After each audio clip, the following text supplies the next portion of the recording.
Hey everyone, how you doing? Hope you're having a good week so far. I think it might be Tuesday. It's Tuesday. Okay. Our channel really seems to be picking up a little bit at the moment. Doing quite well, getting lots of views. So thank you for that. Really appreciate it. Really appreciate your support. So, going to kick off today with an awesome foursome. Just 4 short games, all of which I think show a bit of an attacking spirit. However, I have to put a general health warning on this. If we're looking at blitz games, then blitz just does tend to prompt you or just tease you into playing maybe a little bit more attacking, a little bit less grown up, a little bit less balanced than you should play. So, with that warning to one side, if you want to get much better at chess, blitz is not the way to do it. I'm doing it a lot at the moment because I'm practicing my repertoire. I just want to get fluent, So it's like you're practicing a new golf swing or something. I don't play golf, but because apparently it's really addictive. You don't want to get involved in something like that. No, chess is much better. But yeah, if you want to practice something over and over and over, so if you're practicing a new golf swing, then you would go to the driving range to do it. Well, this is my driving range, right? I don't care about my blitz rating, but I figure that if I get to 1400, I'm probably getting fairly good with my repertoire and I can start rolling it out in rapid. So here we start with, I think this is the last game I played today. This is a Sicilian. A Sicilian shade. Okay. So right now I'm playing this delayed Alapin. Now I haven't learned it very well. So the Alapin variation, you play c3 here on move 2. I play the delayed Alapin where you play the open Sicilian first with knight f3, and then pretty much whatever black does, you bang out c3. What's the point of c3? Well, it's supporting d4. So black does something, you hit d4. And we can very often get an exchange. You can have one, you can have knight, then knight takes, and if knight takes, you've got queen takes, and then he can't fianchetto here, by the way, if that happens. So he fianchettos first, obviously. I whap out my bish to here, looking at f7. Now this very, very often prompts e6 to be played at some point. Don't worry too much about that. The bishop can still be useful. Anyway, so now we have one exchange in the middle, and now e6. Okay, this is okay. You need to remember pawns aren't permanent. Right? They do tend to move forwards. They have this funny knack of doing that. So out flops the other bishop to g5, looking at the queen, supported by the knight, and this prompts black to develop his knight to there. So now he's got his kind of King's Indian set up quite happily there on that side of the board. I, however, have a more classical centre. I've got 3 pieces out, he's got 3 pieces out, we're all ready to castle, let's castle. Right, everyone castles. And now out comes the final knight. So I've got 2 defenders on here, I've got 1 defender on here, bishop's defended, this guy isn't. What does black do? Out comes the queen. Now this is probably just going to prompt b3, so I'm just putting my bishop at the top of a pawn chain. b3, right? It's no real threat. The queen was looking at b2. b2 was undefended, and in fact so is my bishop. So I've just solved 2 problems in one here, right? Look, undefended, undefended. So black goes, hey, I see something undefended, and I go, oh, thank you very much. You've done me a favour there. And what's more, your queen is a little bit out of the way now. Anyway, so he throws his knight in. I struggle to see a reason for that move. It can't go here. It can't go here. Can't really go there. It hasn't gone nearer the centre. It's gone away from the centre, if anything, right? Because it was adjacent to the 4 central squares, and now it isn't. So. Don't get it. Don't get that move at all. So now we advance. e5. All right? Remember what we said, pawns move forward. Now the knight has to move. And now what we want to do is we want to take advantage of these dark squares. So he doesn't move his knight, but this is a blunder. I think this is a blunder. Can you see why? Right, you've got to be.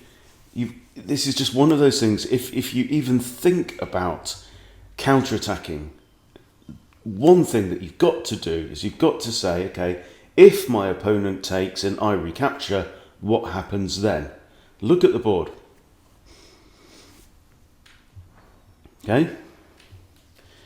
Black is attacking my bishop. I am attacking black's knight.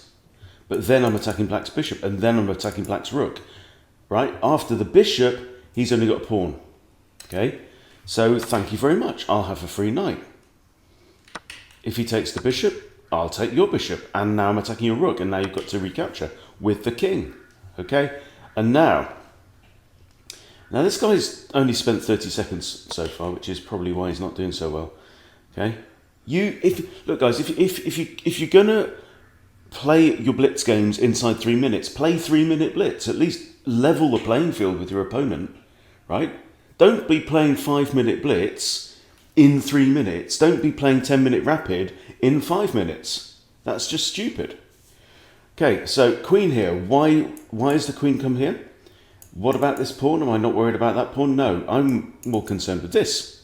Okay, so I want to drop my bishop in there and win the exchange. So he moves his rook. Now here, what I should have done is just grab the rook, right? I go in there with check anyway. So now the king can't stay there and it can't retreat. So either it has to come out into the board or something else, right? So he goes there. Queen now here. And this is where I boo-boo as well. Because I notice, right? And this is purely just blinkeredness. It's purely tunnel vision. Tunnel vision on the board, right? I notice, aha, I'm hitting the rook. What I fail to notice is the very subtle fact that the queen's defending the bloody thing. So, I mean, but what I really want to do is I want to go here and here and checkmate him. Okay, so he pushes forward there to stop my queen from coming here. And I go, ha ha, you fool, ha ha, I win. And he goes, no, you don't, because now you've just given up your queen, you muppet, right? And now I'm thinking, oh no, this is not good. So then I go, oh look, free pawn. And then my opponent goes, oh look, 2 knights hanging. All right, now, pause if you need.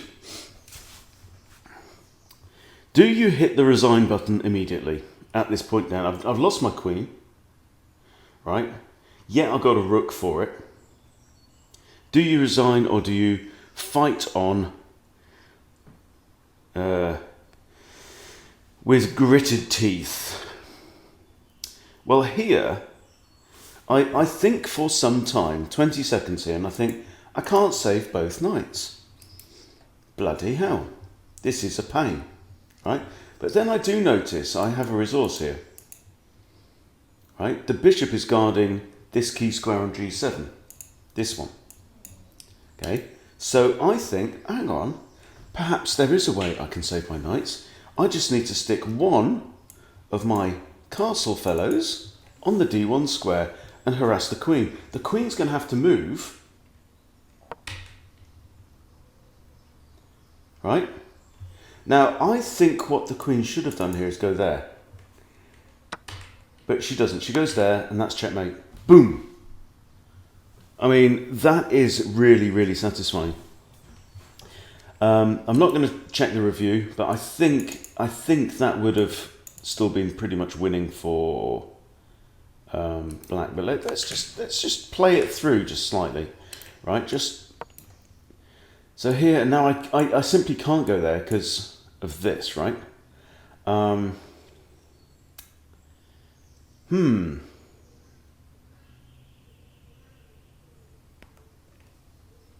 Yeah, I think black fights on here. I do, something like this. So anyway, yeah, interesting stuff. Anyway, let's move along. Game number 2. My opponent is the delightfully named Scrotal Recoil, which I think is a play on words of Total Recall.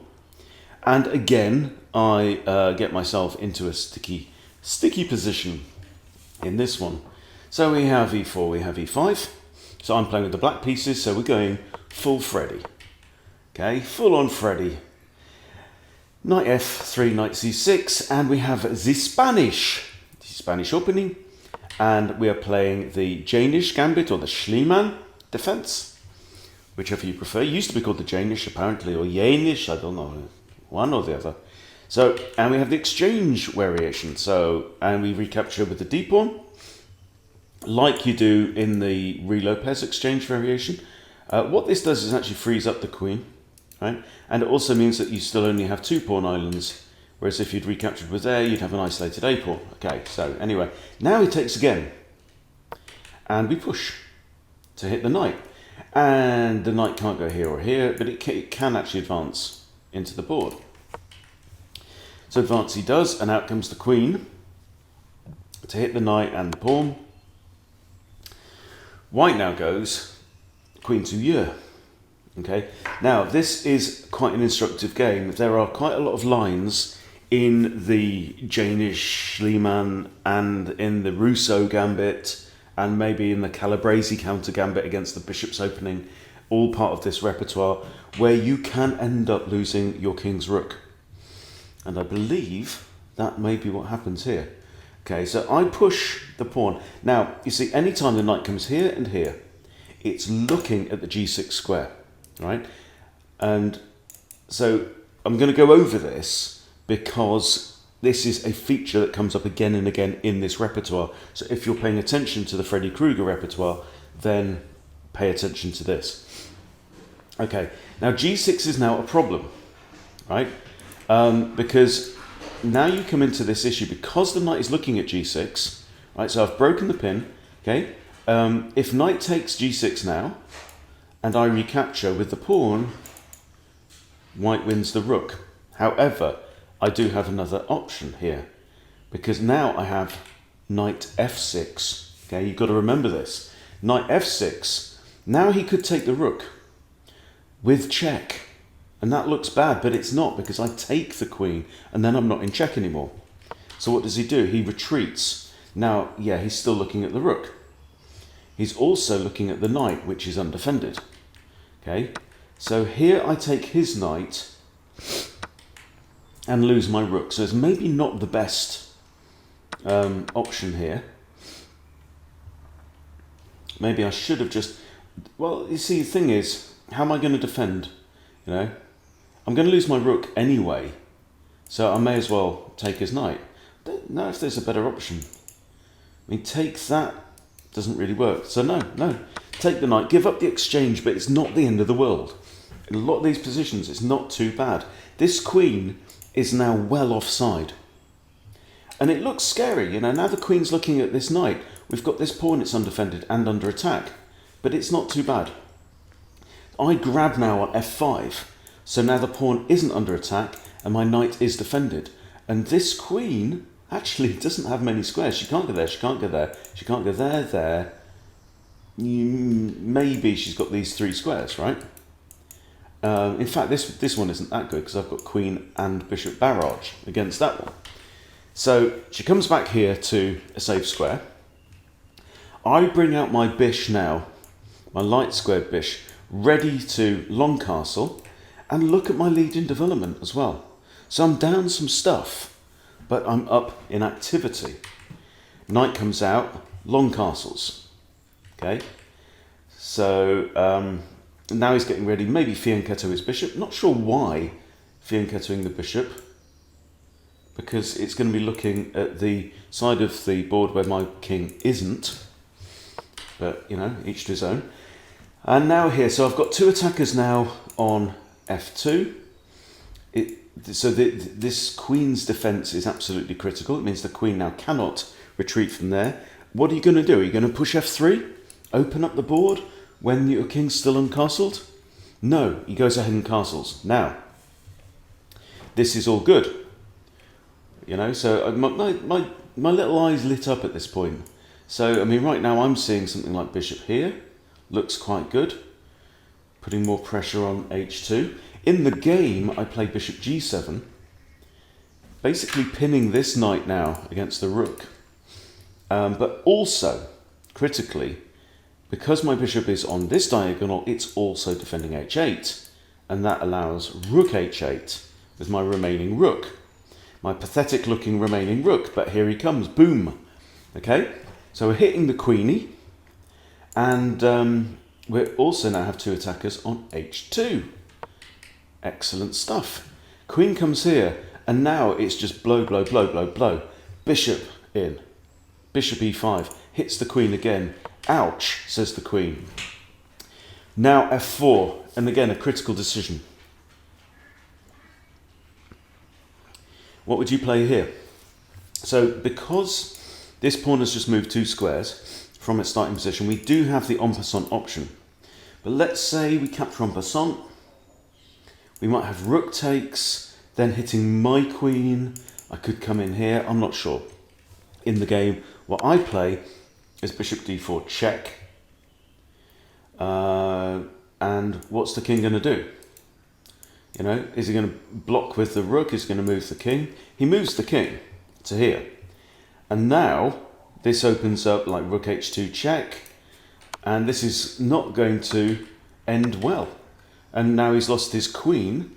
But he's got a rook and a knight for it. Okay, but now he's only up 1 point in materials. Queen across with check now. There's only one move. King has to come out into the board. Okay, this isn't going to look good. And that is checkmate. Nice little sequence, okay? So, queen to here. Bishop's guarding g1. So the king has to come out. But now because of this bishop, I can step forward.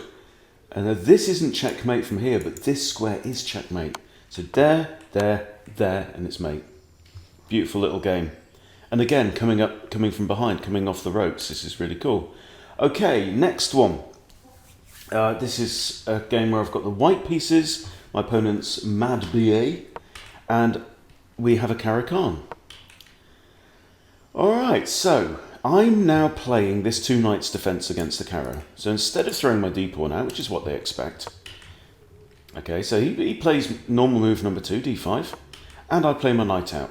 Okay, now there's lots of little traps in this. I am finding though that even at, you know, the intermediate level, that players do understand what to do. So generally, so basically, if they take here, you recapture with a knight. If they push, you bring your knight round to e2. The knight might come round to here. Okay, so he pushes up again. A little bit odd. But he has got 2 attackers on this pawn, so something must be done. That could have been a move, but then knight takes there, so yeah, it kind of makes sense. And now I bring my knight round anyway. I don't want to sit there in the way of my, you know, bishop and my queen. Knight comes out, bishop comes out to c4. We've seen all this before. Bishop comes out pinning the knight. I'm not too bothered. Queen's defending the knight, so we just push the pawn forward, now releasing this bishop. Pawn pushes, you know. e6, we saw it again. We saw it in the Sicilian game. It happens. Don't worry about it. Just wait. And now I decide to kick the bishop. Bishop takes knight. And again, here we have a question. If I was playing in a grown-up manner, I might have recaptured with the queen. In the game, I recapture with the pawn, which isn't a bad thing at all. You know, the thing is, you know, this pawn will probably advance and sacrifice itself for the greater good. This bishop's free to come out into the board. My queen will then be able to come out into the board once the f-pawn moves, and I'll probably castle long. That's the idea. And what I've done here is I've opened up this. Because in the Caro, the king is very unlikely to castle that way. He's going to be going this way, isn't he? Right? Opening up the g-file, no bad thing. And anyway, it's blitz, and anyway, we're just messing about. So, develops his knight. I bring out my bishop. Final minor piece, pinning the knight. Of course, he's going to break the pin with his bishop because he wants to get rid of his castle anyway. And now I just push on. Push f4. And now queenie has options.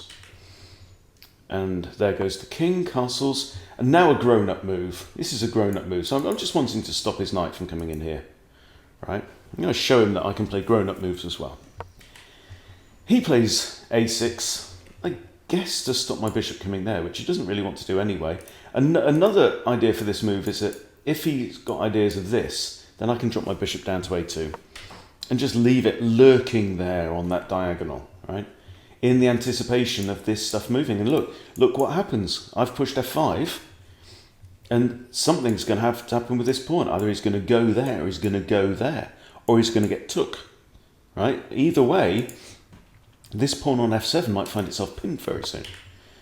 He comes in with a knight and attacks my bishop. I'm saying, no, thank you. I like my bishop. I'm going to keep that bishop. It's going all the way back to a2, and you can't touch it. Now he captures on f5, and now look at this pawn, right? You see what we're saying about this bishop? Could prove instrumental. So he captures here. Maybe not the best move. My knight flies in now, right?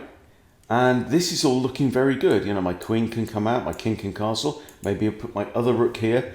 Harry might go in and join the fray. You know? So he starts some counterplay on the queen side. f4.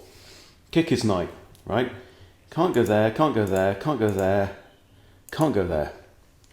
So what's he going to do? He comes back to here, okay? Go on, Harry, do your stuff, right? If he takes, bishop takes, loses a piece. So he pushes his pawn, right? Pretty much forcing my hand.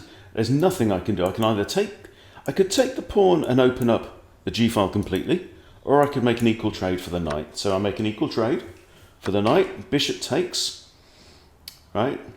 And the end is coming in about 5 more moves. So I lift my queen now, right? Why am I doing that? Defending this pawn, which is under attack by the knight, and getting ready to castle. He grabs a free pawn with check. So I take, right? So he's won himself a pawn, whoopee-doo, right? But you know, if anything, that pawn was a hindrance for white, right? Because look what happens next. So I castle. Now I'm getting to put all my big guns, right, on these files here. Knight retreats. f5 is kind of begging, isn't it, really? f5. Knight comes into the center of the board, which really isn't where it wants to be. Right now, he's got major pieces, or you know, all his stuff is around here. What's defending his king? But look what's coming, right? Rook g1, rook d to g1 comes here. And now this pawn actually is technically hanging because its only defender is itself pinned, cannot move. So, king moves. Okay, so what do you play here? Pause if you need to. Basically got mate in 2 for white.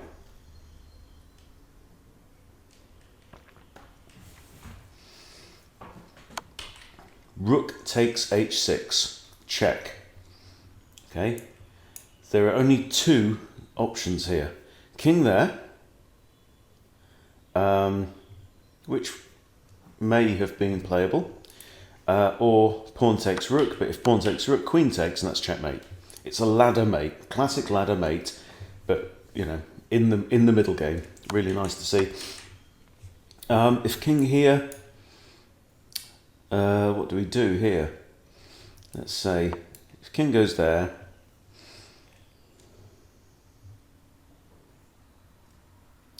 I think maybe even pushing the pawn, because what we want to do is we want to play queen here and threaten mate. So I think pushing the pawn, something like that.